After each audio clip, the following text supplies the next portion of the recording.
What's going on, everybody? This is an episode from the No Gimmicks Needed Wrestling podcast. Do you like podcasts and you want to see the full podcast? Make sure you check out the No Gimmicks Needed Wrestling podcast on all your podcast platforms, such as Apple Podcasts, Google Podcasts, Stitcher, Spotify, iHeartRadio, among many others. But you're listening to the episode right here on YouTube, so make sure you hit that like button and below, and make sure you hit the subscribe button to NC Studios and NC Level Up for all your gaming needs. This is the Nerd Coalition. Enjoy the show. Speaking of the last show of the Thunderdome era is coming to an end, Prime. Are you excited? Yes, very much. Okay, so look. I am. This is probably going to go down as one of the worst eras in wrestling history. There's the Golden Era. There's the Hogan era. There's the New Generation era. There's the Attitude Era. There's the Ruthless Aggression Era. There's the PG Era. Then we have this COVID era, which brought on the Thunderdome, and which brought on many of these bad Raws, these bad Smackdowns, even bad NXTs. No, it's not. It's not like they wasn't bad before then. Oh, they were bad before then, but it got worse. Okay, it got worse, and you're thinking, how did it get worse? It got surprisingly worse. Mm-hmm. So, the question is, there was some shining lights in the Thunderdome or the COVID era. So I figured, we already know all the bad shit. But I was saying, if we could pick out some of the things that we did like about this era as it's about to come to an end, what were they, in your opinion? You said some of the what? Some of the good things that came out of the COVID / Thunderdome era.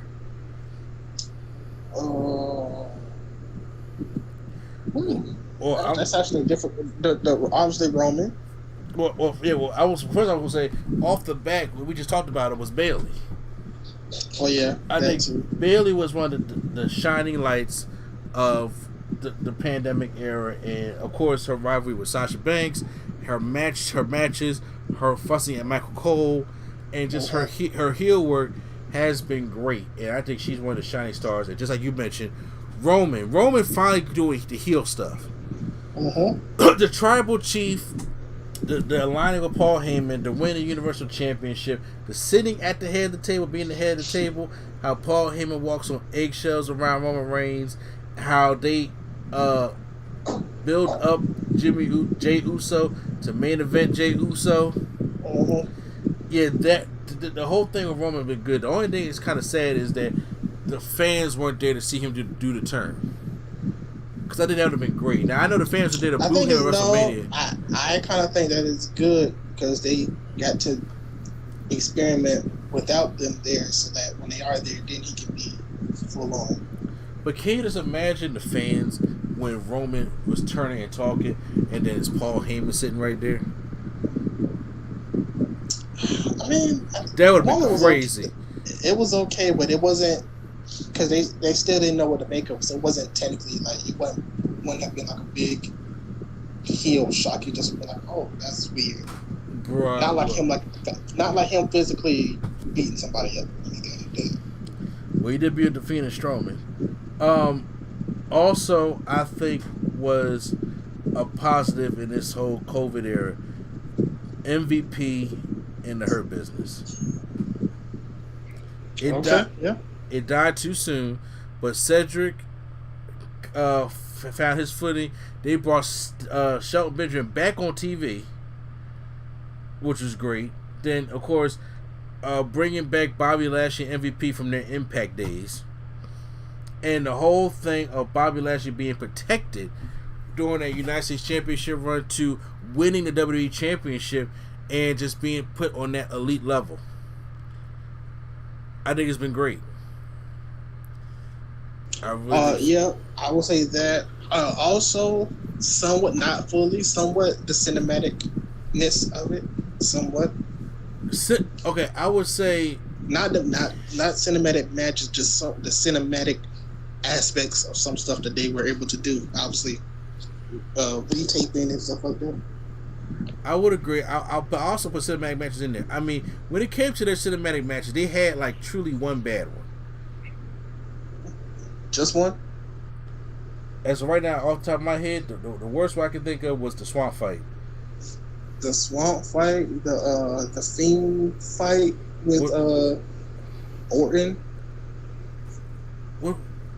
Which oh no, which one was that? What you talking about? The one where the Inferno match?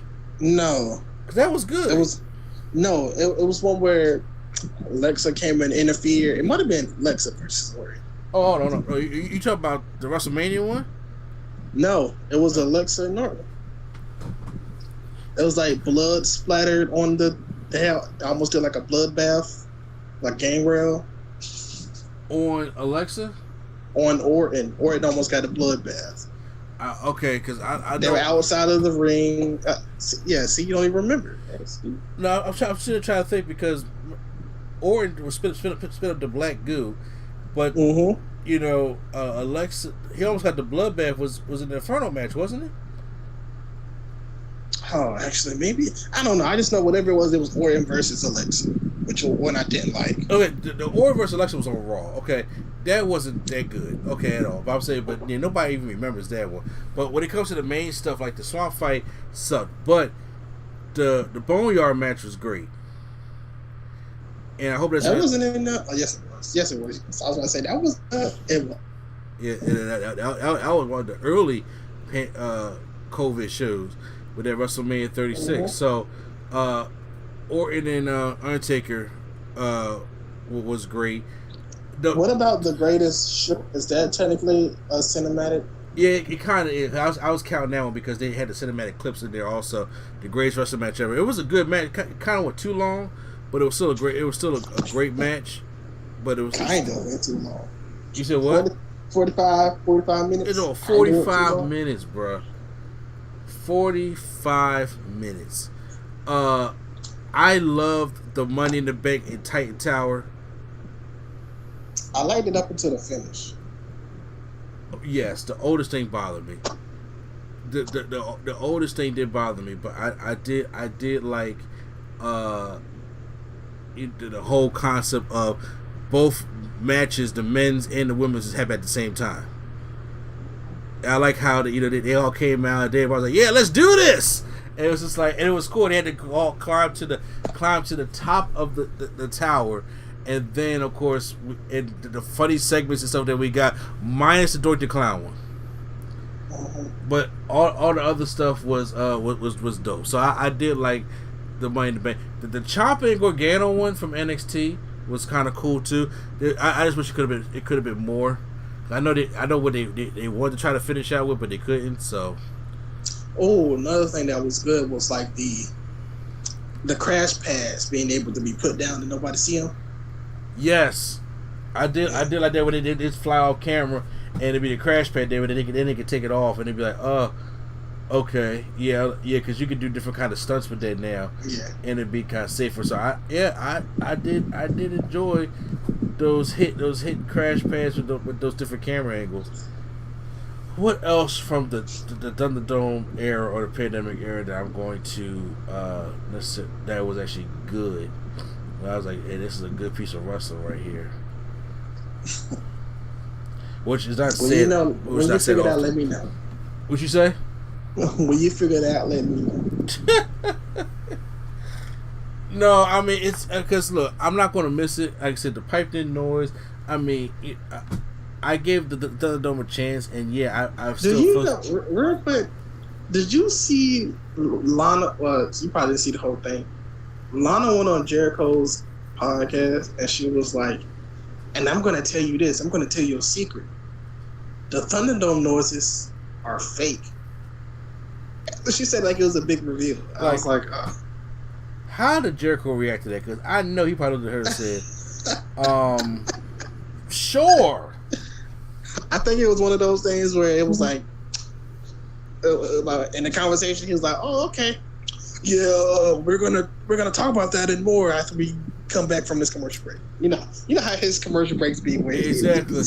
he got a different voice and it's supposed to be a horse. Oh yeah, so man, you ever wake up in the morning and you're like, man, I do need a new shave. Well, right here you get these new Gillette shave heads right here for the. It's the funniest when he tried to integrate it in the conversation. Like after they'll say something, he said, "You know what, Lana? I like that, but what I like better is, cars DDP yoga." Exactly, I'm saying, because after this podcast, I can use a good steak. And broadcasting Jim Seasonings to go up on your steak, and right there from Omaha Steaks this holiday season. That's Jericho for you. So he knows how to segue them Jones in. So Lana, God, well she's gone. So Drew McIntyre has been good. I mean, he has gone a little stale because of how they booked him. But he did start off good at the beginning. Started off good. They don't know how to maintain that because Bobby started off, he got steam, but now he's not maintaining the steam. Well, I still think that he could have benefited from the Hurt Business. Even not even yes and no, but even he was still looking strong towards Mania, and now he's just whatever. Yeah. Like you can't tell he seems more like a mid card champion than a main event champion. And that's not good. What about Big E? Big E's been good. What did the New Day win? Like 2 titles in the pandemic? I guess so. It's got to be 2, right? Big E's in the Continental, and they was tag team. But I think they won it last year too. I think when they had the paint by color, the color gear. Oh yeah, that's right. They did. Mm-hmm. They did. They definitely did. And then Woods and Kofi won. Yeah. I did those were so. If anybody else is listening, if they want to email at the Real Nerd Coalition at gmail.com, once again, that's the Real Nerd Coalition at gmail.com. Y'all can email us and say what are some of your favorite moments about the pandemic era.